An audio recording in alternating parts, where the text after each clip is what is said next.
how are you? So Jode's here for today's live video, coming to you from a slightly new setup, challenged with a few technical difficulties. One of the USB ports inside my laptop has stopped working, so I don't have my mic plugged in.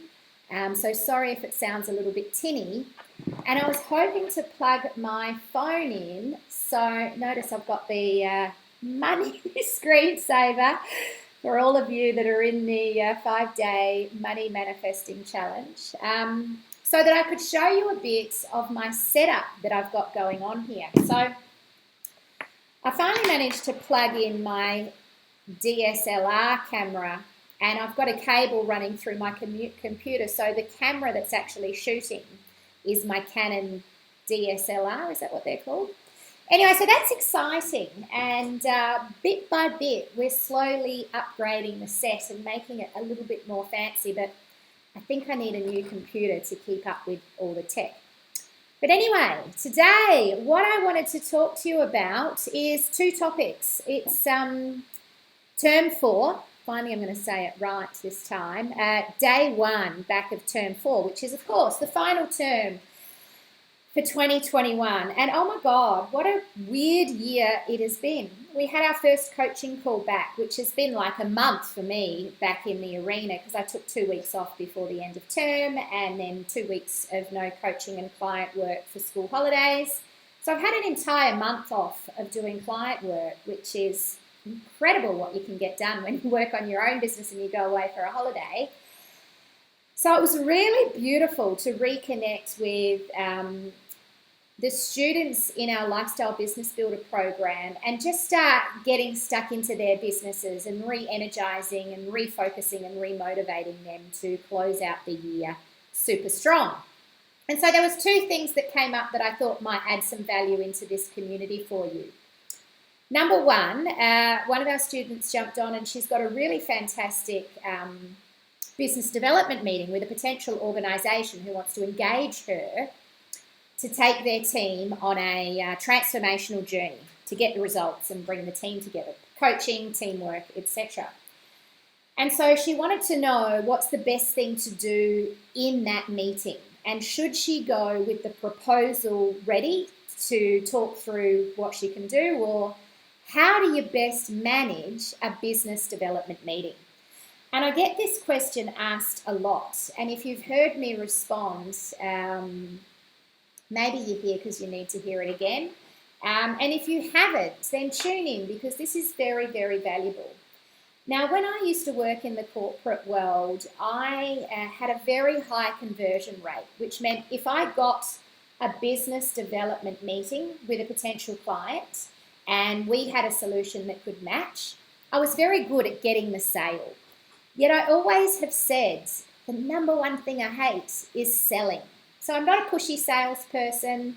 I don't use scripts or tricky tactics or sleazy stuff. I don't hound people. I don't cold call. I don't do a lot of the conventional stuff that they teach in old school sales training. What I do instead is I just become super curious, and rather than pitch my ideas, push the proposal onto people, I will coach and consult. So my advice to Donna in our program was to just show up and be the coach, be the consultant. And so what does that actually mean? Well, it means ask questions. And if you want to know the most simple yet highly effective questions to ask, there's a bit of a pattern to it. And if you follow this and you have fun and you genuinely listen to the responses of your client or the potential client, your ability to close the deal will increase exponentially. A lot of people go into a sales meeting or a business development meeting with a lot of pressure, focusing on getting the sale. I think it's much better to focus on the problem at hand that the client is facing and the solution you can offer. If they trust that you have a solution, the sale will take care of itself. So how do we position you as the person with the solution that's trustworthy? Well, the first questions you want to check in with is just, so tell me where you're at. What's going on right now for you and for the organisation? And it's very interesting to see if they go problem, solution, or somewhere in between.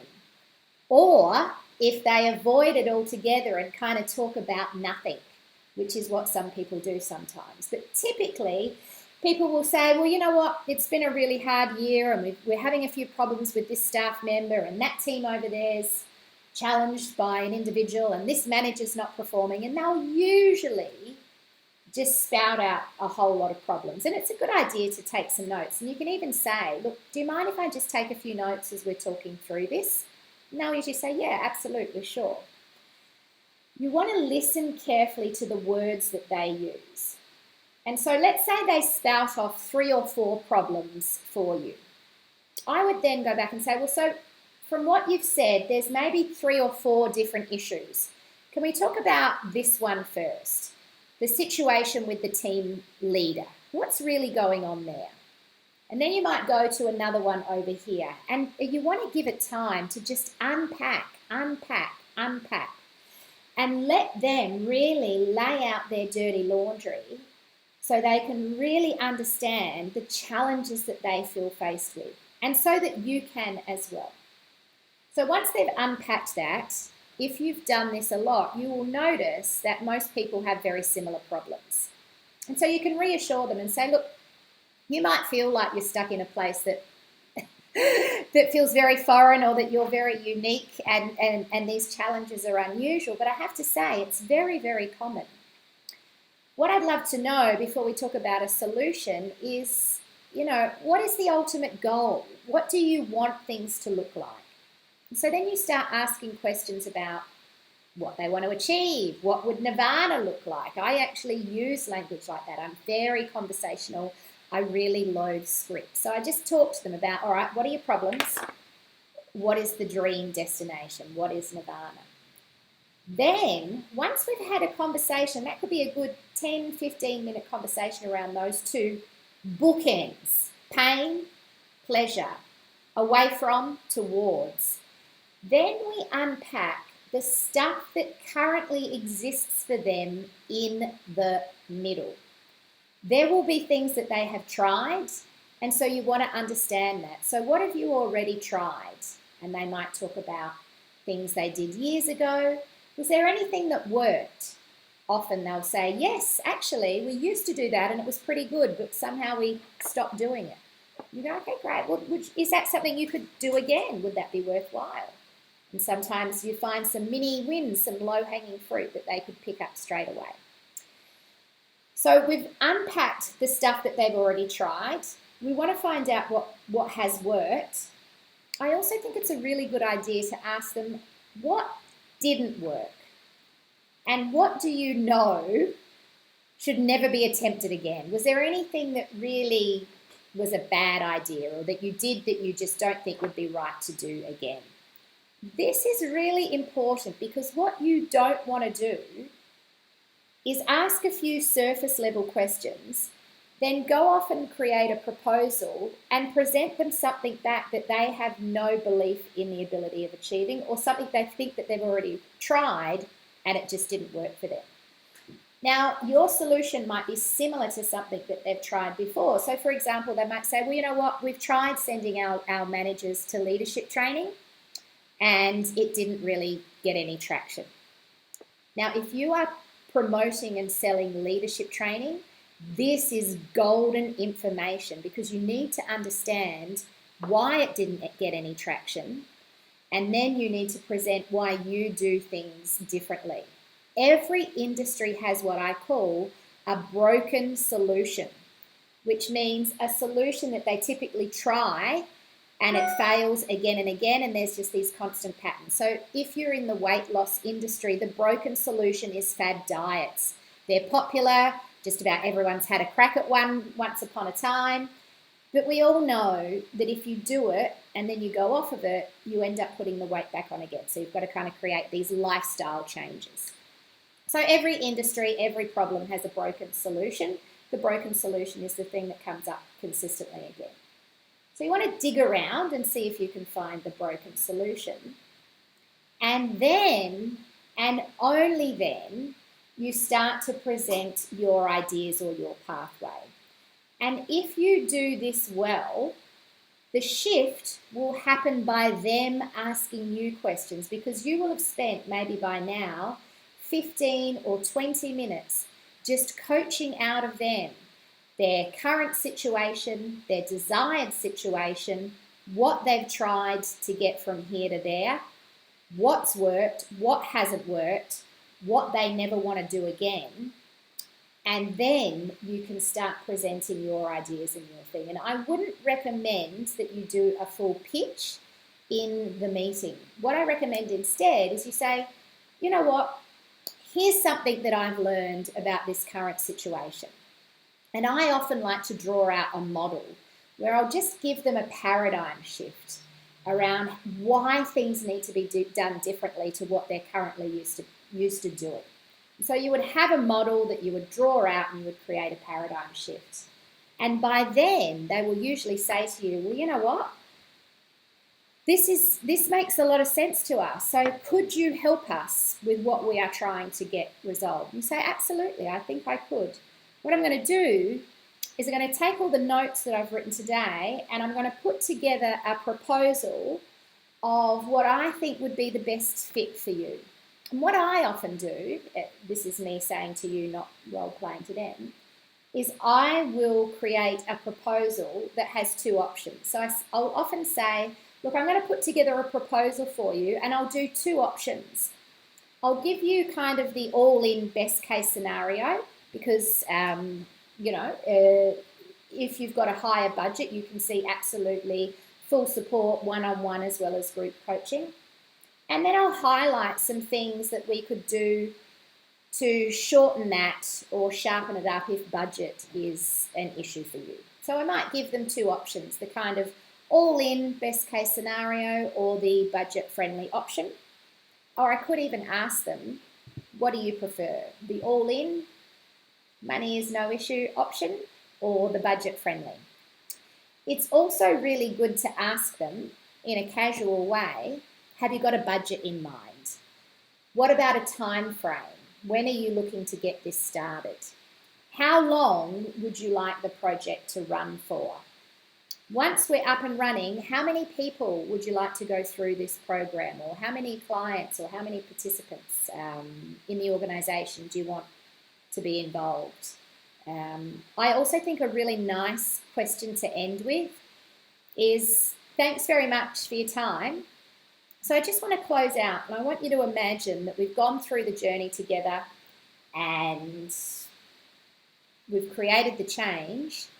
What would the absolute best case scenario be for you? Paint me a picture of the absolute best possible outcome. And by then, they should have a fairly good and clear vision, and you can use that vision to design your solution and ensure that they can actually achieve that. So that's some tips on business development. Have fun with it. Don't feel like you have to sell anything. Just coach your potential clients. Get them to experience what it would be like hanging out with you. The most important thing, there's two things you want to have up your sleeve. Number one is a paradigm shift. So you can have a model. I love to draw out. So in the corporate world, I often use Robert Dilts' 7 neurological levels, and maybe I can do a video, Top Tip Tuesday next week on models and how you can draw that out. Drawing out a model and making a visual just on a piece of paper, you don't have to get up and do a whiteboard, is a very powerful business development strategy because people can see the journey from A to B, or they can see things unfolding.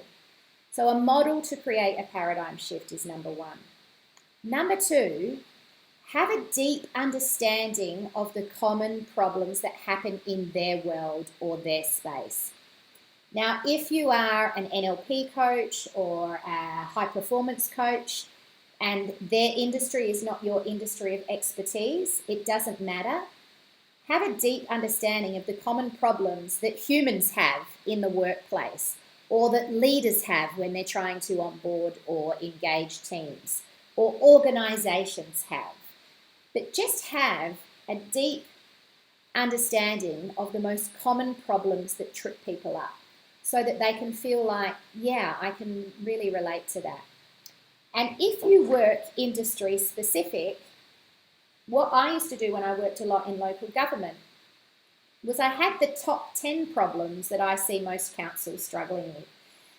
And so I would go into a business development meeting and I would say, well, you know, it's really interesting listening to all of the things you are challenged by. I just want to share with you the things that I see coming up again and again. And I've created my list of the top 10 issues that really stuff local government or councils up. And I'd read out the list.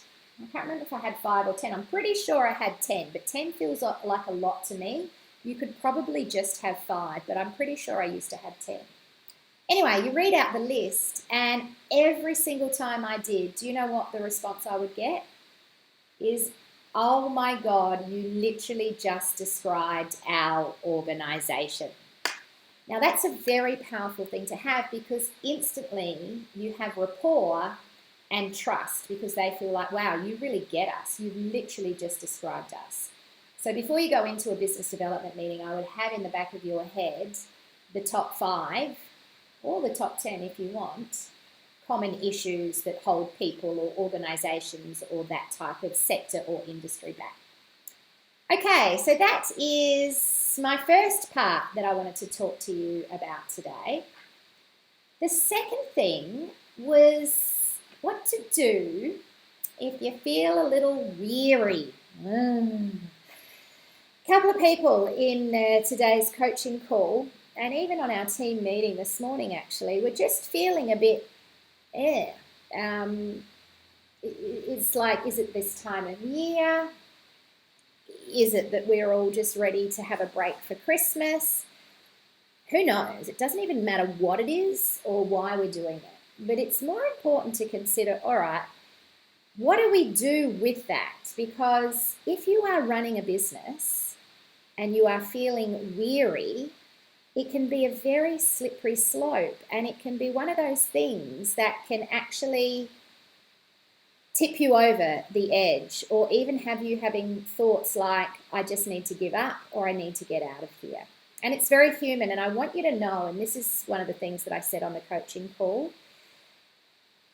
the good news is it's very normal and there is nothing wrong with you. You are not broken for feeling weary. We all get that. The bad news is it's kind of part of the journey of life and of business. We just have days, sometimes weeks, and hopefully not, but occasionally months, sometimes even years for some, that we just feel a bit like it's hard to get up, it's hard to move on, it's hard to motivate ourselves.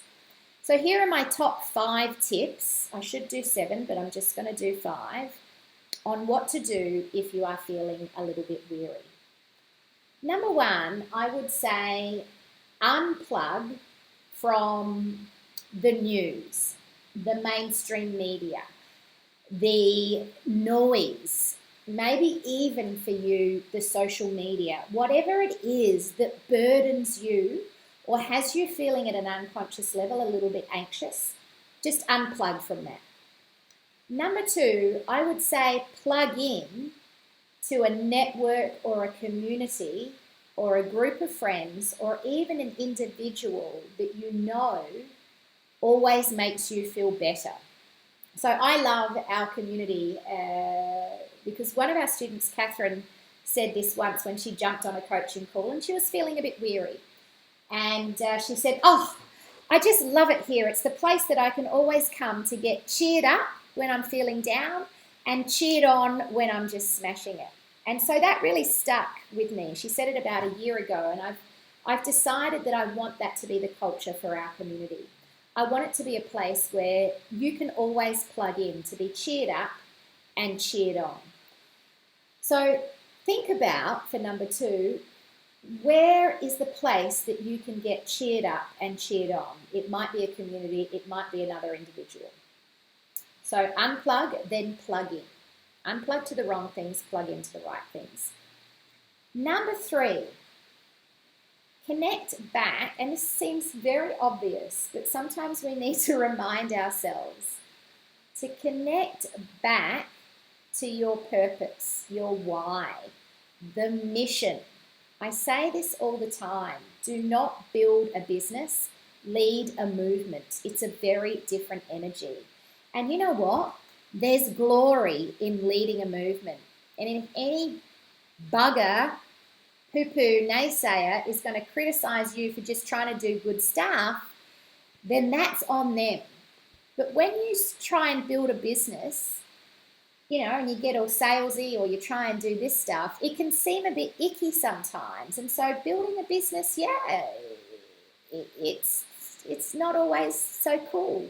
Leading a movement, I think, is pretty worthy. It's a pretty awesome thing to do.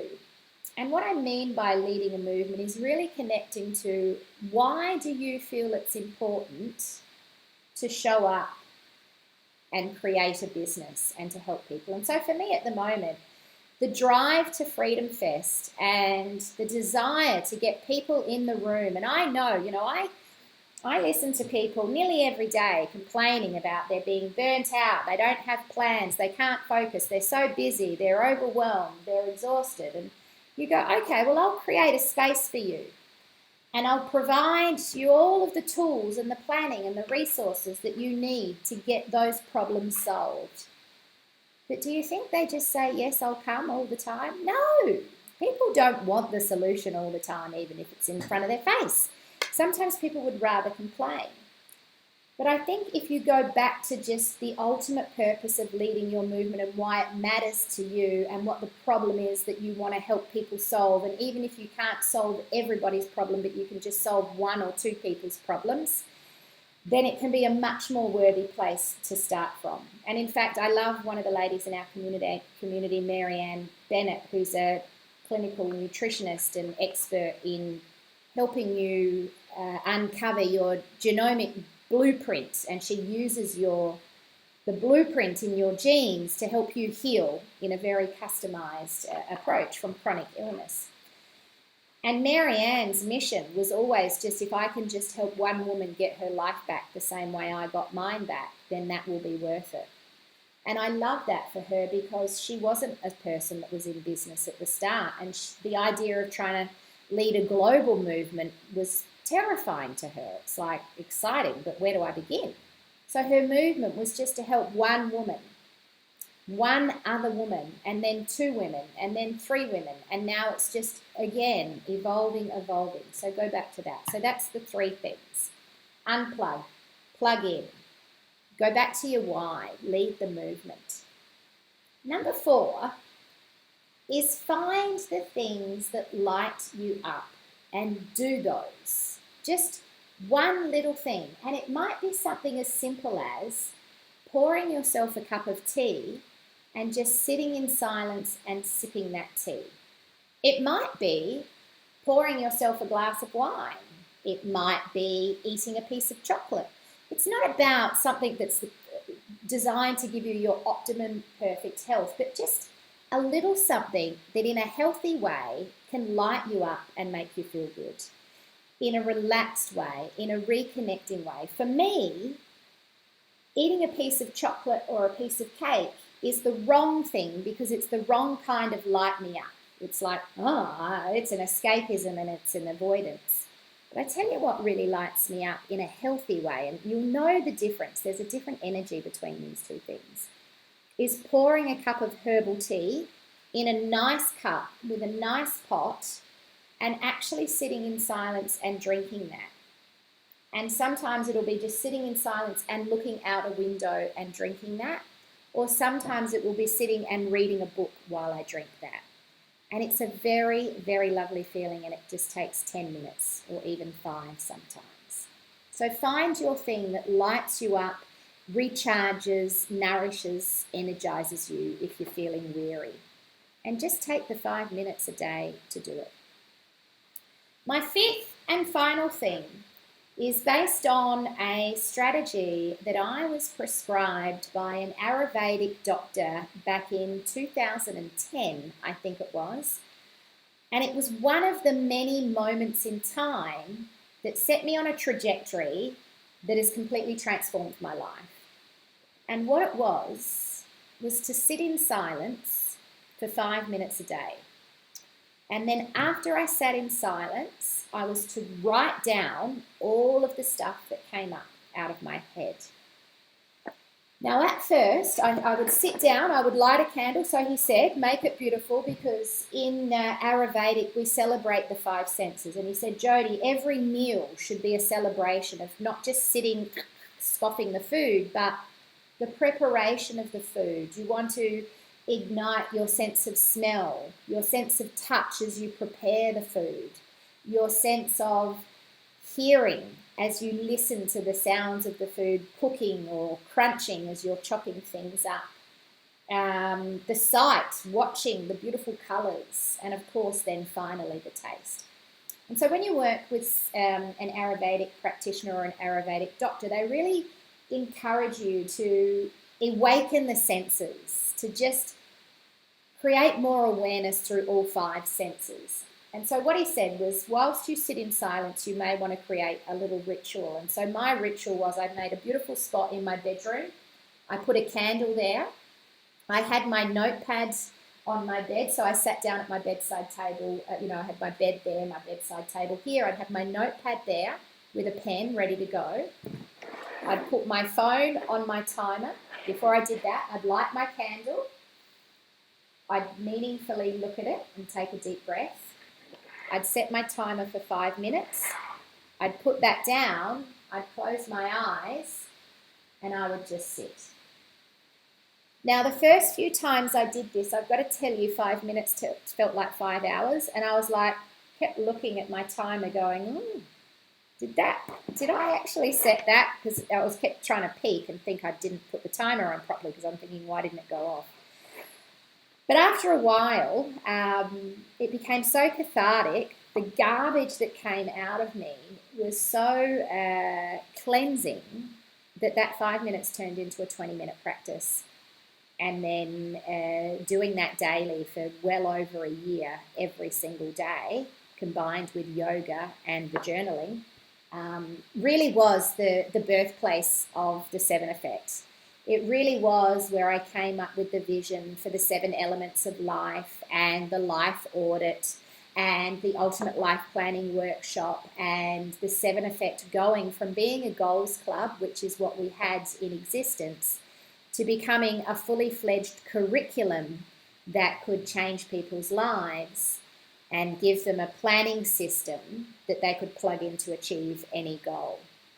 And so you just never know where these little simple practices could take you. So if you're feeling weary, do know that you're not broken, you're human, we all get it. If you're in business and you're feeling weary, it is part of the journey. The best thing you can do is develop your own rituals and routines that get you out of that as quickly as possible. And what I mean by that is rest and recover, not ignore and burn out. I want to say that again. What I mean by that is rest and recover, rest and bounce back, not ignore and burn out. The solution is never in working harder. It's never in pushing more. Trust me, I know that because I've broken myself many times. It's in slowing down, to stop, to reflect, and to really, really connect with you. The number one reason I think most people have problems in life, in business, in relationships is disconnection. Somewhere along the line, they've disconnected with their conscious awareness, they've disconnected with their 5 senses, they've disconnected with their goals, they've disconnected with their sense of self, with their sense of purpose, disconnection. So if you're feeling weary, just find a beautiful way to reconnect. All right, that's it for this week's Top Tip Tuesday. I'll share it in the Lifestyle Business Builder community as well. Post it up on our YouTube channel if you ever want to find replays for that. Thanks very much for watching live if you have. And tomorrow we have got the Business Bootcamp Day 1, mapping out your marketing strategy. I'll look forward to dropping in with the gang, who are all here working on it with me, and sharing some of the tips. I'll see you then. Bye-bye.